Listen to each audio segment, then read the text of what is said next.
اعوذ باللہ من الشیطان الرجیم بسم اللہ الرحمن الرحیم السلام علیکم۔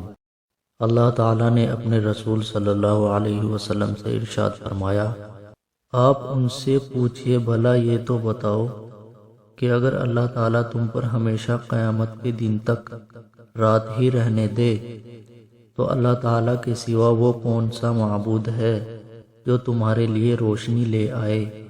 کیا تم سنتے نہیں؟ آپ ان سے یہ بھی پوچھئے کہ یہ تو بتاؤ اگر اللہ تعالیٰ تم پر ہمیشہ قیامت کے دن تک دن ہی رہنے دے تو اللہ تعالیٰ کے سوا وہ کون سا معبود ہے جو تمہارے لیے رات لے آئے تاکہ تم اس میں آرام کرو؟ کیا تم دیکھتے نہیں؟ اللہ تعالیٰ کا ارشاد ہے، اور ہم نے داؤد علیہ السلام کو اپنی طرف سے بڑی نعمت دی تھی، چنانچہ ہم نے پہاڑوں کو حکم دیا تھا کہ داؤد علیہ السلام کے ساتھ مل کر تسبیح کیا کرو، اور یہی حکم پرندوں کو دیا تھا، اور ہم نے ان کے لیے لوہے کو موم کی طرح نرم کر دیا تھا۔